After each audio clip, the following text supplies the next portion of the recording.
Bruno Ki uriya mwana w'umuhungu Imana izamuha umugisha mukuri kw'Imana uriya mwana w'umuhungu yaritanze nta nubwo aririmba indirimbo za gospel ariko kubera umutima afite yavuye i Bugande aza gushyingura gogo. Imana izaguha umugisha atanga n'amafaranga. Imana izabiguhera umugisha gukubire na timu mwateranije yose mukuri kw'Imana. So umuhanzi wa Sekira mu Uganda si Bruno nimba ari Bruno Ki ni Bruno Ki mukuri kw'Imana atwihanganire nimba izina rye turivuze nabi ariko Imana iguha umugisha mwinshi cyane utagabanye.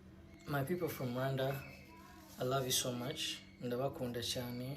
I've received a lot of love from Rwanda. In terms of I've been having a lot of messages from the people of Rwanda. Thank you so much for the love. I've received cows, I've received gifts. Thank you so much. I will surely be back because Rwanda is now my second home. I was actually because of the love you guys have given me, I was even thinking of relocating. That's how much you guys have shown me love. I love you so much, Rwanda. I'm planning to come back home soon to Rwanda. Yeah, probably October I'll be back.